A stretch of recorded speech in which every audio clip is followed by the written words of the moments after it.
Hello everyone, the Cricket Geek is back on the mic and today we are talking about who are those 3 X factors for India in their tour of South Africa. So before we kickstart, let me be very clear. This list does not contain a certain Virat Kohli or a Bhuvneshwar Kumar. Because you, me, we all know that they are going to play well, there is no doubt about that. I'm talking about an X factor. An X factor may or may not be the best player of your team, but the style, the brand of cricket that player is able to play is so very different that it gives his team an edge over their opponent. So number 3 on my list is Ravichandran Ashwin. Yes, I know that there will be no turn for the spinners. Yes, I do know that wickets will not be prepared for any kind of help. I totally get it. But why Ashwin then? I know that his figures overseas tells a very different story. But then what? You do not have any excuses at all. You are one of the top bowlers in the world for the past few years, registering 300 wickets in 54 test matches, fastest to reach to 300 wickets. I mean, there is no reason why you cannot go out there and pull out at least your basics correctly.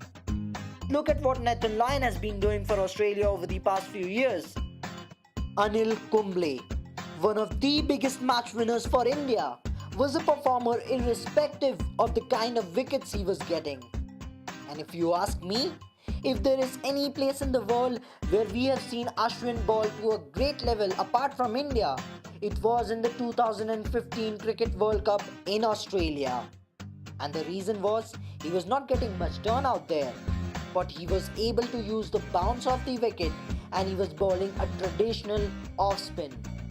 You will get a lot of bounce out there in South Africa, and I don't expect, neither do I want my off spinner to experiment with his action, trying out some sort of leg spin.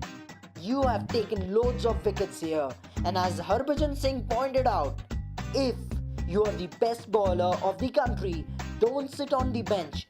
Prove your worth when you travel outside, and it is time for this man with a lot of experience to prove his worth when he travels outside. Number 2 on my list is Rohit Sharma. See, first of all, I do not want my number 6 batsman to go out there and start defending of all people. I do not want him to go out there and start blocking the deliveries. No, that's not his job. That's the job of Pujara and others who will take care of their business. Your job is to go out there and attack from the word go. Remember the New Year's Test match of about 2 years back in South Africa when England was struggling at 5 for 223 with number 6 batsman Ben Stokes in the middle. And then he just hammered these South African bowlers all round the park, scoring 258 from just 198 deliveries with 30 boundaries and 11 sixes. During this, he even scored 130 runs in a single session.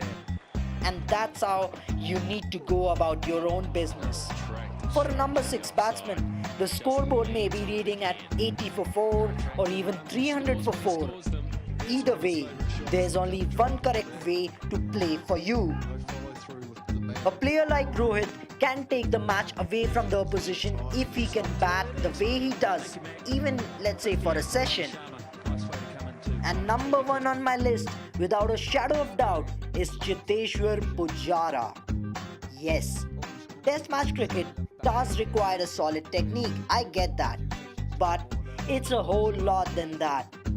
You are also judged based on your stamina, your calmness, your concentration, and importantly, your patience. And a guy who has signified all these things over the past few years is certainly Cheteshwar Pujara. I mean, just last year, he batted for about 11 hours facing 525 balls, scoring 202 runs against Australia in that important Ranchi Test match. So let's just imagine, New Year's Test, Cape Town, overcast conditions with a pinch of grass on the wicket, South African bowler steaming in. Boom! There goes your first wicket.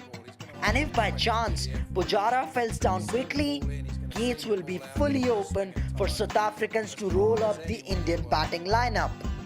But If Pujara stays there for a longer period of time, and let's say that he goes back to the dressing room without being out during the time of tea break, I mean, that is going to change the mindset of Indians out there in the dressing room.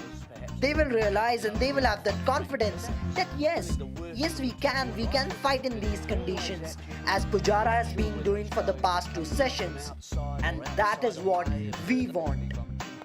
And in those difficult conditions, you will get beaten sometimes. Sometimes you may not be able to understand what is going on.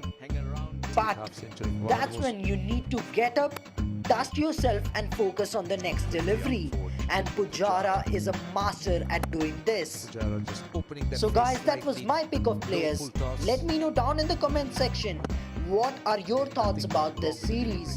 And guys, if you enjoyed the video, do make sure to hit that like button and smash the subscribe button to get more from the Cricket Geek.